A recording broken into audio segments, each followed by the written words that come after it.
Vou te contar agora uma história de sucessão que foi um fracasso.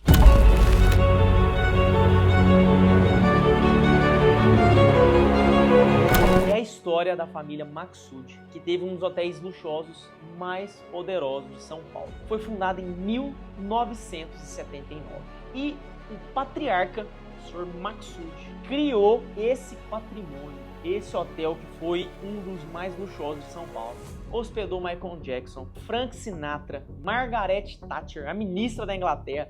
Resumindo, companheiro, só autoridade nível A+, hotelzão pancada de São Paulo. Só que olha o que aconteceu ao longo dessa história. Ele, como um bom administrador, construiu o patrimônio e fez realmente o negócio de sucesso da família. E ele treinou para ser o seu sucessor, o neto, que tinha o mesmo nome que o patriarca, só que neto. E aí o jovem foi treinado desde os 15 anos de idade. E aí lá em 2010, o patriarca adoeceu e teve que se ausentar da administração do hotel. E o neto, como já tinha sido treinado para isso, para ser esse sucessor de sucesso, assumiu o cargo de administração do patrimônio, do hotel, de tudo. Só que olha o que aconteceu. Ele administrou bem esse patrimônio até 2014, que foi quando, infelizmente, o patriarca Maksud faleceu. E aí, companheiro, é onde vem o Zé Telo da história.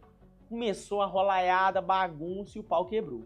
Por quê? Nessa história, os filhos contestaram o testamento aonde o patriarca tinha deixado a herança para a esposa e para o neto. Os filhos acharam injusta essa divisão e aí começou toda a confusão. Em 2020, o grupo entrou em recuperação judicial com uma dívida de mais de 120 milhões e mais de 400 milhões em passivos tributários. E aí veio a pandemia e terminou de regaçar com tudo. Foi uma pancada bem no rim, porque um grupo já vinha lutando contra isso. E aí veio a pandemia e, obviamente, o hotel não teve visitas, enfim, todo aquele problema de pandemia que a gente já sabe. E realmente veio a fechar as portas do hotel. E aí olha o final dessa história, companheiro. O hotel, que tinha um patrimônio assustador, tinha um potencial de negócio gigantesco, fez muito dinheiro por muito tempo, foi vendido por 95 milhões, o que é muito abaixo do seu valor patrimonial e principalmente do seu geracional de caixa, o potencial de gerar caixa. Ou seja, liquidou o patrimônio. Aí eu te pergunto, essa história lembra alguma coisa a pecuária? Infelizmente lembra, companheiro, porque nós vemos no dia a dia várias fazendas que valem muito dinheiro na hora dessa sucessão. É uma sucessão falha e fracassada, desculpa as palavras duras e verdadeiras, mas é isso que acontece em muitos casos. E a família quebra o patrimônio, precisa vender por um valor muito abaixo do valor patrimonial e da geração de caixa. Por quê? Por uma má administração e por problemas internos na família. Ou seja, foi um excelente administrador, mas teve uma sucessão que não conseguiu seguir o legado. E muito pelo contrário, infelizmente, acabou envergonhando e quebrando todo esse negócio da família. Agora, olha o que a gente pode aprender dessa história. Pontos positivos, agora vem uma análise do Daniel, que é o quê? Quais foram os pontos de acerto e os pontos de erro dentro de uma história dessa? É claro que eu não vivi todo esse processo e não tenho informações tão profundas sobre. Então, eu vou dar minha análise sobre o que é contado na história, certo? Que a gente sabe que é público. A gente enxerga um patriarca, como eu já falei, muito capacitado para gerar caixa, muito capacitado para administrar uma empresa e potencializar um patrimônio. E a gente enxerga que ele treinou um sucessor, então não foi falta de treinar o sucessor. Só que houve um gap entre o pai e o neto. Como é que foram os filhos nessa história? Que aqui é onde começou essa grande confusão. Qual foi o posicionamento dos filhos? Será que eles não foram adversos a essa situação? Eles não quiseram seguir o legado do pai e aí na hora do patrimônio eles quiseram? Será que foi isso que aconteceu? Será que teve alguma briga interna entre pai e filho que acabou tendo esse rompante? Alguma ingratidão dos filhos que gerou remorso no pai e também não quis? Enfim, algum problema interno a gente sabe que teve para esse patriarca não querer passar esse patrimônio para os filhos. Se foi incompetência, se foi falta de relacionamento, se foi qualquer dos motivos, que a gente poderia enumerar vários aqui, existiu uma ruptura geracional.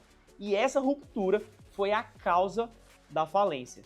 Porque se é uma família unida num propósito, meu amigo, sustenta os filhos, os netos, a esposa, os bisnetos, sustenta todo mundo. É um patrimônio grande com um poder de gerar caixa muito alto, que já tinha know-how, que já tinha experiência, que já tinha nome, que já tinha mercado. Então, esse grande problema gerou essa quebra da empresa. Além disso, podem sim ter gerado alguns problemas administrativos, até porque esse patriarca teve a visão do negócio. E por mais que ele tenha treinado um sucessor, talvez ele não treinou a visão. Então, mais uma vez, eu não posso afirmar isso com unhas e dentes, porque, enfim, não é pública essa informação. Estou aqui deduzindo. Então, dentro disso, a gente entende que esse poder administrativo dos sucessores pode não ter sido no mesmo patamar do patriarca. Como solucionar isso?